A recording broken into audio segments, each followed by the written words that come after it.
Hello, good morning, नमस्ते all aspirant, welcome in my YouTube channel. So first of all मैं माफ़ी चाहूँगा कि 2 दिन अपना द हिंदू न्यूज़पेपर नहीं आ पाया, ओके? और रीज़न रहा उसका कुछ ना कुछ इस वजह से पेपर नहीं आ पाया। बट हमने कंपाइलेशन को अपना कंप्लीट कर लिया है with the prelims current in which PIB and the Hindu and the Indian Express are included, okay? So देखते हैं हम क्या हमारे लिए इम्पोर्टेंट है। जैसा कि हमारा रूटीन है कि फर्स्ट ऑफ ऑल हम एक एमसीक्यू देखते हैं और एमसीक्यू में आज हम आ चुके हैं 50 एमसीक्यू पर। और अब तक हमने 49 एमसीक्यू को बहुत अच्छी तरीके से सॉल्व किया था। तो हम यूपीएससी 2020 का सीरीज नंबर ए को देख रहे थे, ओके? और देखते हैं क्या है हमारे पास क्वेश्चंस।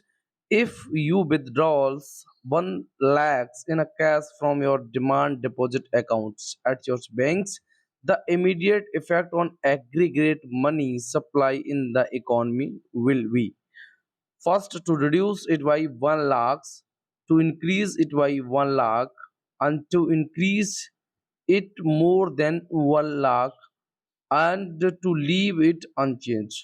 ओके, थोड़ा सा हिंदी में भी देखने को कोशिश करेंगे कि क्या दिया है। मैं यदि आप अपने बैंक में जमा खाते से 1 लाख रुपए की नकदी राशि निकालते हैं तो अर्थव्यवस्था में तात्कालिक रूप से मुद्रा की समग्र पूर्ति पर इसका क्या प्रभाव पड़ेगा। फर्स्ट है, मुद्रा की समग्र पूर्ति में 1 लाख की कमी आएगी।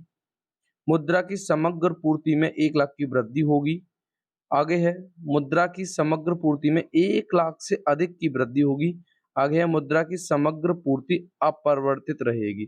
फॉर एग्जाम्पल अगर मैं आपको बता दूं कि आपका अकाउंट जो है किसी भी बैंक में, एसबीआई, आरबीआई या फिर किसी में भी है, तो उसके बाद अगर आपने 1 लाख रुपए निकाल लिया फॉर एग्जाम्पल, या 2 लाख निकाल लिया या फिर 10,000 निकाल लिया या 20,000 निकाल लिया, तो क्या कोई इम्पैक्ट पड़ता है उस पर? नहीं पड़ता। तो यहाँ पे थोड़ा सा डीप डीप में जाएंगे कि डीप में कहने की क्या कोशिश कर रहा है। यदि आप अपने बैंक के जमा खाते में डिमांड डिपॉजिट अकाउंट से अगर 1 लाख रुपए की नगद राशि निकालते हैं तो अर्थव्यवस्था में अगर आपने 1 लाख रुपए निकाल दिए तो कोई 1 लाख रुपए जमा भी तो कर देगा। आपके निकालने से तो सामने वाला बंदा कोई ना कोई डिपॉजिट कर देगा, तो वहां पे प्रेजेंट रहेगा रुपीस। ठीक है, तो यहाँ पे देखने की कोशिश करेंगे कि हमें क्या बताने की कोशिश की गई है कि आपके अगर रुपए निकालने से, फॉर एग्जाम्पल अगर मैं कहूँ आपको कि मान लीजिए इतनी बड़ी जनसंख्या है और जनसंख्या में से अगर 1-2 लोग एक्सपायर हो भी जाते हैं, तो क्या पृथ्वी पे या ब्रह्मांड पे कोई फ़र्क पड़ता है? नहीं पड़ता, ऑब्वियसली है। सो ये कॉमन सेंस टाइप का क्वेश्चन्स है कि आपका कॉमन सेंस क्या कहता है, आप इस क्वेश्चन को किस तरीके से हैंडल कर सकते थे। सो यहाँ पे थोड़ा-सा हम देखेंगे कि ये रिड्यूस हो जाएगा, नहीं, ऐसा नहीं होगा। इंक्रीज़ हो जाएगा, ये तो हो ही नहीं सकता। ये और इंक्रीज़ हो जाएगा 1 लाख रुपए से, ऐसे ये कैसे हो जाएगा? तो आप अगर थोड़ा-सा कन्फ्यूज़ होते तो इसमें हो सकते थे, बट इसका आंसर आप मुझे कमेंट बॉक्स में देंगे। बाद बाकी मैं इसकी डिटेल के बाद इसको आपको हिंट कर दूँगा, ओके? सो देखते हैं थोड़ा-सा हम इसके बारे में। फर्स्ट ऑफ ऑल हम इंडियन जो अकाउंट्स बैंकों में खुलाते हैं, तो उसमें क्या क्राइटेरिया रहता है, कितने टाइप्स के बैंक्स होते हैं, वो सॉरी कितने टाइप्स के अकाउंट्स होते हैं, ओके? सो उसको देखने की कोशिश करते हैं। क्या है हमारे पास? An accounts, first of all हम देखेंगे अकाउंट्स को क्या बोलते हैं भैया। Accounts with an Indian bank, ठीक है? ये financial account that you open in a bank India. Indian bank offer करती है वैरायटी अकाउंट्स, ठीक है? And you can say that individual भी हो सकते हैं एंड बिजनेस भी हो सकते हैं। उसके बाद कुछ कॉमन टाइप के अकाउंट्स दिए गए हैं, उनको हम देखने की कोशिश करेंगे। फर्स्ट ऑफ ऑल है सेविंग अकाउंट, ठीक है? मैं आपने जैसे आप एटीएम चाहते हैं, तो एटीएम मशीन पर आपने देखा होगा, फर्स्ट ऑफ ऑल अपना 4 डिजिट का अपना पिन नंबर डाला, उसके बाद आपके पास ऑप्शन आता है कि ये आपको सेविंग अकाउंट है या फिर आपका करंट अकाउंट है, ठीक है? या अदर में होता है, इस तरीके से होता है। तो आपने इस पे टिक लगा दिया, उसके बाद आप निकाल लेते हैं जो भी आपको अमाउंट निकालना होता है, ठीक है? सो देखेंगे क्या है सेविंग अकाउंट। ये most common type of bank account है, ठीक है? इसका मतलब ये है कि individual offer a safe place to deposit money while earning a small interest rate. यानी कि क्या करता है, इसमें सेविंग अकाउंट में उसने रुपए जमा कर दिया और उसके बाद बैंक उसे कुछ ना कुछ इंटरेस्ट देती रहती है। Saving accounts are a suitable for the everybody banking transactions. तो जैसे आप बैंकिंग ट्रांजेक्शन करते हैं तो उसके लिए ये बहुत ज्यादा सेफ एंड सिक्योर अकाउंट होता है। You can see that it's A saving accounts, okay? अच्छा, उसके बाद देखते हैं हम क्या है फिर हमारे पास करंट अकाउंट में क्या होता है? करंट अकाउंट आर इसको ओपन किया जाता है by the businessman, self employ, वो इंडिविजुअल भी हो सकते हैं, प्रोफेशनल्स भी हो सकते हैं, ओके? और these are design for the frequent transactions and do not usually earn interest. अब आप थोड़ा सा देखेंगे करंट पर आपको क्या मिल रहा है? इंटरेस्ट नहीं मिल रहा। यही चीज थोड़ी सी आपको समझने के लिए है कि क्या होता है कि जब भी यूपीएससी का एमसीक्यू बनता है, तो एमसीक्यू में सीन ये रहता है कि हमें थोड़ा-सा भी हालाँकि हमने इनको देखा होता है, ये कॉमन सा है कि आप बता देंगे कि सर ये सेविंग अकाउंट है, ये करंट अकाउंट है। बट क्या होता है कि अब जैसे ये आपका वर्ड्स आ गया कि इंटरेस्ट किस पर मिलती है और किस पर इंटरेस्ट नहीं मिलती। तो आप देख रहे हैं कि आपका करंट अकाउंट होगा, उस पर आपको कोई इंटरेस्ट नहीं मिलेगी, बट सेविंग पर आपको स्मॉल इंटरेस्ट मिलती है। जो की फाइंडिंग वाले पॉइंट्स हैं, वो मैंने आपको बताने की कोशिश की है कि किस तरीके से आपको इसमें समझना है और निकालना है for the prelims. Okay, so देखते हैं करंट अकाउंट ओपन ये इसको विद द फीचर लाइक जैसे ओवरड्राफ्ट फैसिलिटी भी मिलती है, इसमें चेक बुक भी मिलती है। अब फिर आपके लिए एक पॉइंट बन जाता है कि overdraft facility and cheque book किसमें इशू होती है? You can see that it's A current accounts. Clear cut है यहाँ तक? आगे चलते हैं, फिर हमें मिलता है एफडी। ज़्यादातर मोस्टली जो फादर होते हैं, ठीक है? तो वो क्या करते हैं, जैसे उनकी sister, you can see that sister है, या मान लीजिए ये कह सकते हैं आप उनकी बेटियाँ हैं, अगर उनको शादी करनी होती है, तो उस टाइम वो लोग क्या करते हैं कि एक अमाउंट फिक्स करके जैसे 2 लाख या 3 लाख रुपए उन्होंने फिक्स कर दिया। फिक्स करने के बाद अब ना तो उस अकाउंट को आप निकाल सकते हैं और जो भी आपने उसमें मनी डाला है उसको आप निकाल नहीं सकते। रीज़न क्या है? क्योंकि वो एक ड्यूरेशन के लिए फिक्स हो जाता है, 2 साल, 3 साल, 4 साल के लिए। सो देखते हैं फिक्स अकाउंट्स क्या कहता है? Fixed deposit accounts allow you to deposit lump sum amounts, fixed tenure। एक मैंने यही बात आपसे बताने की कोशिश की कि इसमें एक टेन्योर जो होता है वो फिक्स होता है as a pre determines interest rate, और इस पे पहले से ही डिटरमाइन होती है कि भाई आपको कितना इंटरेस्ट दिया जाएगा। So you can say that here the current account have no any type of interest, but saving account and fixed deposit accounts are included the interest rate. So ये थोड़ा-सा आपको समझना है कि इंटरेस्ट रेट किसमें मिल रहा है और किसमें नहीं मिल रहा है। आगे क्या है? एफडी यानी you can say that fix deposit offer high interest rate compared to saving accounts. अब थोड़ा-सा यहाँ पे ये वाला पॉइंट्स आपको निकालना है कि जो फिक्स डिपॉजिट अकाउंट्स होता है, इस पर हाई इंटरेस्ट रेट मिलता है अगर हम कंपेयर करते हैं किससे? सेविंग अकाउंट से। करंट से तो हम कर ही नहीं सकते क्योंकि करंट में आपको इंटरेस्ट रेट नहीं मिलता। मैं बार-बार रिपीट कर रहा हूँ, रीज़न क्या है कि आपसे जब क्वेश्चन बनेगा तो आप इसमें कन्फ्यूज़ नहीं होंगे, ओके? और अगर हम ज़्यादा की बात करें तो इंटरेस्ट रेट किसमें ज़्यादा मिलता है, एफडी में या सेविंग अकाउंट में? तो एफडी में आपका इंटरेस्ट ज़्यादा मिलता है as compared to the saving accounts, okay? It's a clear cut. आगे बात आती है फिर हमारी रिकरिंग डिपॉजिट। रिकरिंग का मतलब आप समझ रहे होंगे बार-बार पुनरावृत्ति करना। तो recurring deposit amount let's you deposit a fixed amount of money at regular intervals monthly for a pre-determined tenure and earn interest. इस पे भी इंटरेस्ट मिलती है। तो अब तक इंटरेस्ट आपको किस पे नहीं मिल रही थी? करंट पे नहीं मिल रही थी, ओके? इससे क्या है, ये आपका गुड वे है to save the specific goals. उसके बाद आ जाता है हमारा एनआरआई, जो नॉन रेजिडेंट इंडियन होते हैं उनके लिए अकाउंट्स होता है। तो NRI can open various type of accounts in India, जैसे आपका एनआरई है जिसको नॉन रेजिडेंस एक्सटर्नल कह सकते हैं। NRO you can see that non residence ordinary कह सकते हैं, या फिर FCNR you can see that foreign currency non residence कह सकते हैं। Accounts depending on their specific need and income source को लेके, ओके? सो आप देख रहे हैं किस तरीके से नॉन रेजिडेंस इंडियन जो होते हैं, you can say that one words NRI having various type of accounts in which included the NRE, you can say that it's a non-residence external, NRO you can say that it's a non-residence ordinary, and FCNR you can say that foreign currency non-residence, okay? Senior citizen account भी होता है कुछ बैंकों में, special accounts for the senior citizens with the additional benefits like here यहाँ पर high interest rate मिलती है and discount on the various banking service. और बैंकिंग सर्विस जितनी भी होती है उन पे मोस्टली क्या मिलता है? डिस्काउंट मिलता है और हाई इंटरेस्ट रेट मिलती है किसको? सीनियर सिटीजन अकाउंट्स को, ओके? अब क्या है हमारे पास, थोड़ा सा देखते हैं क्या क्या चाहिए हमें।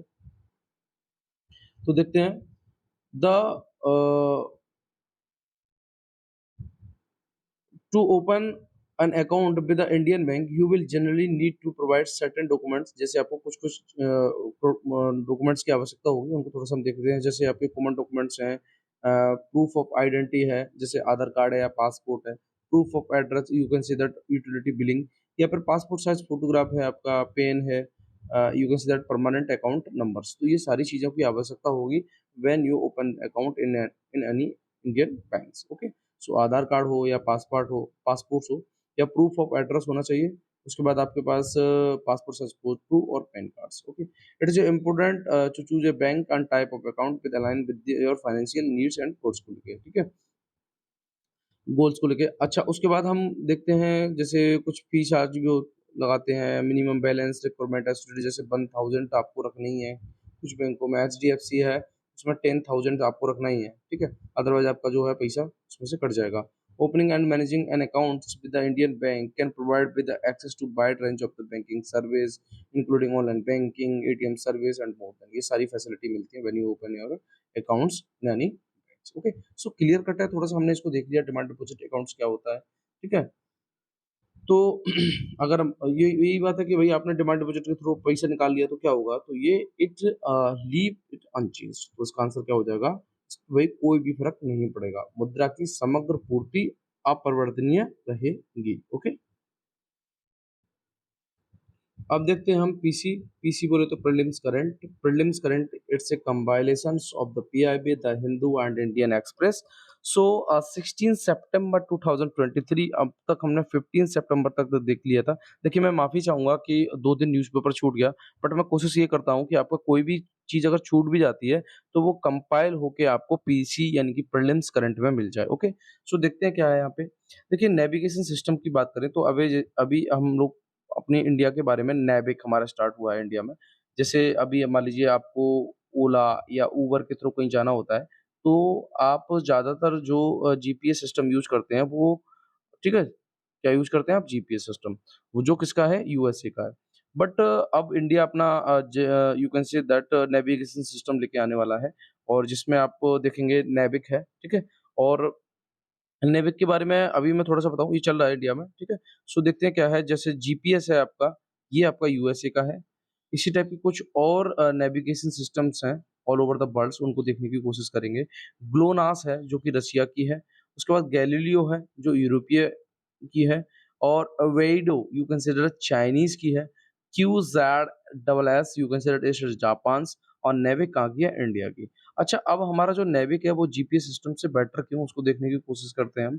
एक्यूरेसी की बात करें तो जीपीएस यानी कि 20 मीटर के दायरे में आपको लाके छोड़ देता है, बट नेविक आपको छोड़ेगा 10 मीटर के दायरे में लाके। फ्रीक्वेंसी की बात करें तो इसकी सिंगल है, और इसकी कैसी है, फ्रीक्वेंसी डबल है। अब कॉमन सी बात है, मान लीजिए ये आपका राम का घर है, आपको यहाँ जाना था, तो 20 मीटर की डिस्टेंस पे आपको छोड़ दिया लाके किसने, जीपीएस ने। बट आपको नेविक जब छोड़ेगा तो वो छोड़ेगा आपको 10 मीटर की डिस्टेंस पे। ओके, क्लियर कट है, ये आपको थोड़ा-सा देख लेना है।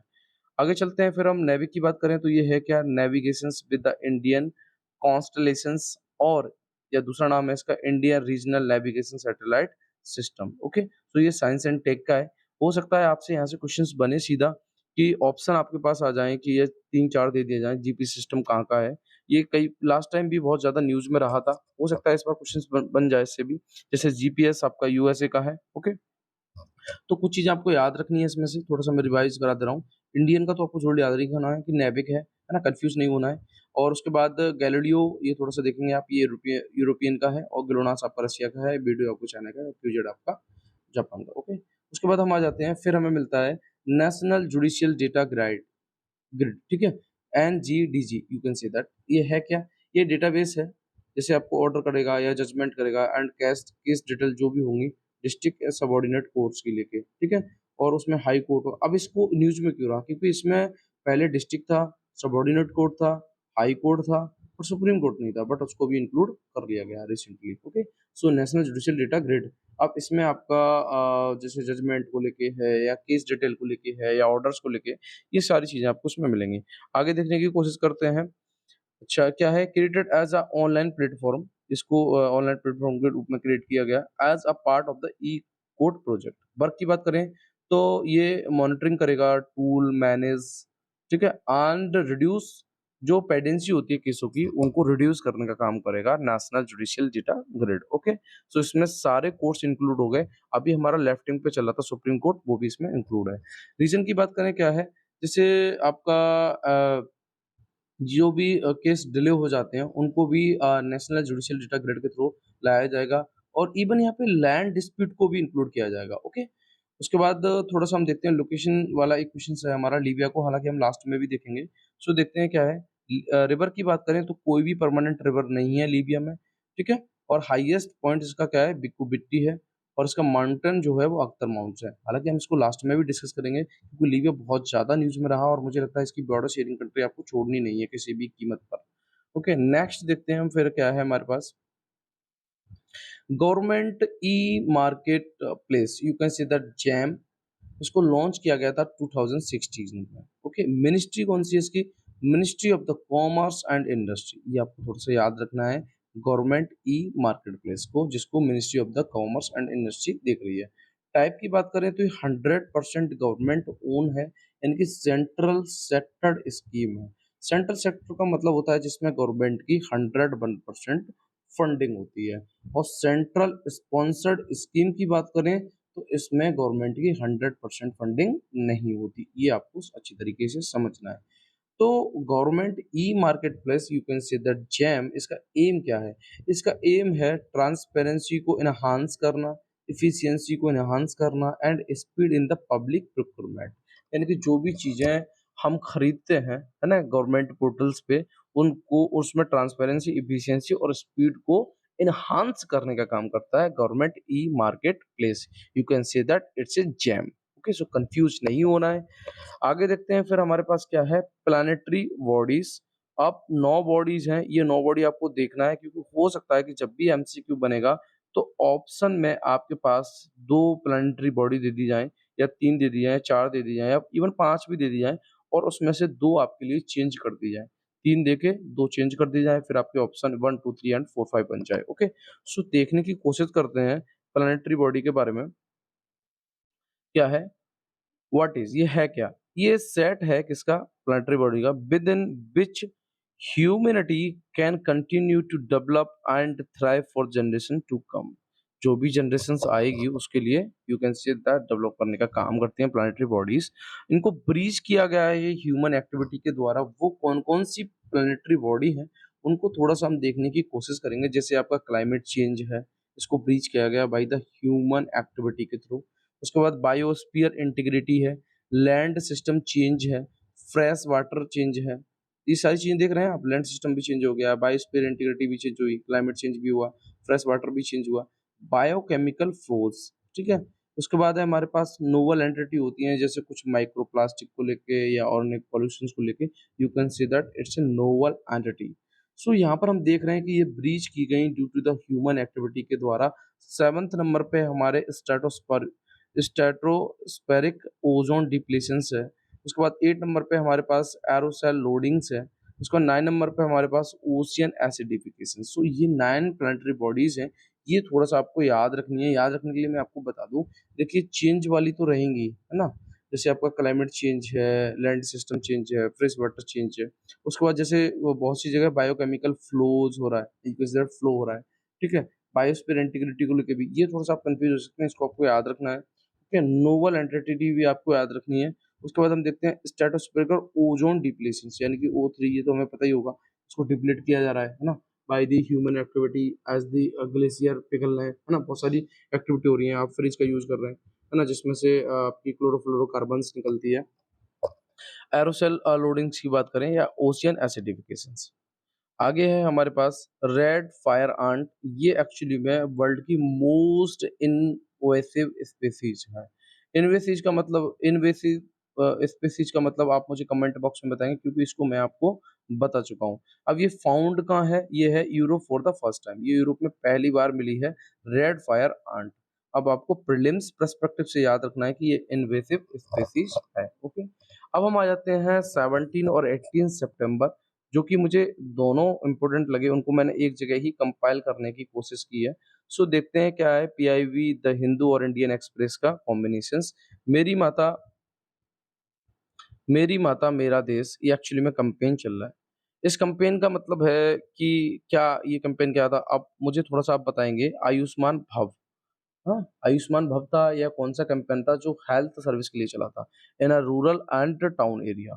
सो देखेंगे ये nation bytes and people lead initiative to commemorate 75 year of the India's independence, यानी कि इंडिया के 75वें सालगिरह को हम इंडिपेंडेंस हुए हैं उसको मनाना चाह रहे हैं बाय दी मेरी माता मेरा देश कैंपेन के थ्रू।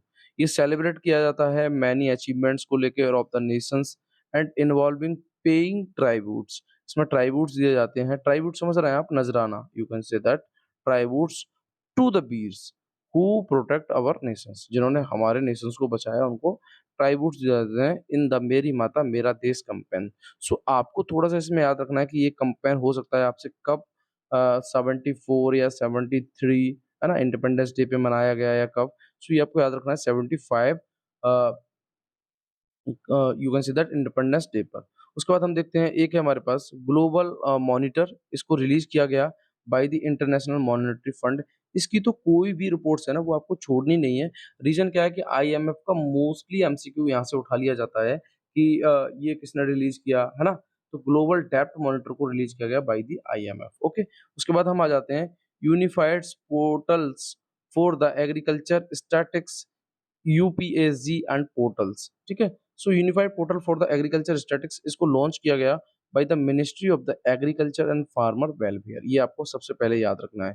तो यूनिफाइड पोर्टल को you can say that regarding for the agriculture and statistics को लेके जिसको ministry of the agriculture and farmer welfare ने लॉन्च किया। गोल की बात करें, ये पोर्टल जो है वो स्टैंडर्डाइज जैसे data on price, productions, area, yield and trade को लेके है। ओके, उसके बाद it will promote data driven data driven discussions makings. Portal will perform advance analytics, तो पोर्टल जो है वो परफॉर्म करता है एडवांस एनालिटिक्स को लेके। अब एक वॉल्केनो बहुत ज्यादा न्यूज में रहा जिसका नाम है हुंगा टोंगा एरप्शंस। ये आपको मिलेगा कहाँ पे? साउथ पैसिफिक ओशियंस में, ये आपको थोड़ा सा याद रखना है। साउथ पैसिफिक ओशियन में, और ये टोंगा आइसलैंड पे है, ठीक है, टोंगा आइलैंड्स। तो होंगा टोंगा यहाँ से तो आप निकालेंगे आइलैंड्स है, और ये रीजन कौन सा है? South Pacific oceans. ओके, उसके बाद हम आ जाते हैं goods and service tax appellate tribunals, you can see that G STAT. The Goods and Service Tax Appellate Tribunals and GSTAT is a statutory body under the Central GST Act 2017। सो सबसे पहले आपको याद रखना है कि goods and service tax appellate tribunal जो है वो स्टैट्यूटरी बॉडी है और किसके अंतर्गत आती है? सेंट्रल जीएसटी एक्ट 2017 के अंतर्गत। ओके, इट विल, इसका काम क्या होगा? हियर करेगी। किस चीज को हियर करेगी? ये जैसे अपील्स है against the order passed by the appellate authority और रिविजनल अथॉरिटी की, यानी कि अपीलेट अथॉरिटी के द्वारा जो भी ऑर्डर को पास किया गया उसको अपील्स और उसके अगेंस्ट जो अपील्स होगी उसको हियर करने का काम करेगी ये। उसके बाद देखते हैं क्या है। It is the it is the form of second appeals in GST laws and the first common form of the dispute resolution between the centre and state. Okay, so ये आप कह सकते हैं कि second appeals in GST law के अंतर्गत आता है। और फर्स्ट कॉमन फॉर्म की बात करें तो इस डिस्प्यूट को रेजुलेट किया जाएगा between the centre and state को लेकर। चीफ इकोनॉमिक आउटलुक, ये थोड़ी सी आपको रिपोर्ट याद रखनी है। ये भी किसकी है? World economic forum, WEF। IMF की रिपोर्ट आप मुझे कमेंट बॉक्स में बताएंगे। WEF की मैंने अभी आपको बताई, chief economic strict outlook. Okay, so हम देख रहे हैं किस तरीके से हमारी रिपोर्ट जो है वो न्यूज में है ना। उसके बाद देखते हैं वर्ल्ड फूड प्रोग्राम यानी कि WFP, ये एक्चुअली में बॉडी है। इसका हेडक्वार्टर कहाँ है? रोम में है। ये स्टेबलाइज कब हुई थी? 1961 में हुई थी। और यू कैन से दैट किस रूप में हुई थी? Food assistance branch of the UN. इसके बारे में बात करें तो ये एड्रेस करती है हंगर को लेके और प्रमोट करती है फूड सिक्योरिटी को। ओके, अब इसकी एक WEP, you can say that World Food Program, WFE, sorry WFP होगा यहाँ पे, वर्ल्ड फूड प्रोग्राम। इसको you can say that release किया ये एक रिपोर्ट रिलीज करती है जिसका नाम है global report on food crisis. तो global report on food crisis यानी कि आप देख रहे हैं ग्लोबल जो रिपोर्ट है फूड क्राइसिस को लेके उसको रिलीज करती है World Food Programme. It's a body and established 1961। Okay, यहाँ तक क्लियर हो गया। अब हम देखने की कोशिश करेंगे कि क्या यू कैन से दैट जो कंट्री है वो न्यूज में रहा। सो बुर्किना फासो हम देखेंगे। इसकी कैपिटल है ओगाडो, ठीक है। और बुर्किना फासो एक्चुअली में इसने ऑर्डर किया फ्रेंच एम्बेसी को वो डिफेंस करे किसको अटैच टू अलीव्स, ओके। पॉलिटिकल फीचर्स की बात करें हम तो ये लैंडलॉक कंट्री है इन वेस्टर्न अफ्रीका, ये आपको थोड़ा सा याद रखना है, लैंडलॉक कंट्री है। और इसकी बाउंड्री जो कंट्री है जैसे आप देखेंगे ये अब आपके लिए मोस्ट इंपोर्टेंट है कि आपको करंट क्या चल रहा है नहीं पूछेगा, आपसे लोकेशन पूछेगा। सो माली टू द नॉर्थ, माली आप नॉर्थ में दिख रहे हैं, ओके, नॉर्थ एंड वेस्ट, तो माली आपको नॉर्थ एंड वेस्ट में मिल गया, बुर्किना फासो। उसके बाद देखेंगे नाइजर आपको मिलेगा नॉर्थ ईस्ट में, नॉर्थ ईस्ट में आपको नाइजर मिल जाएगा।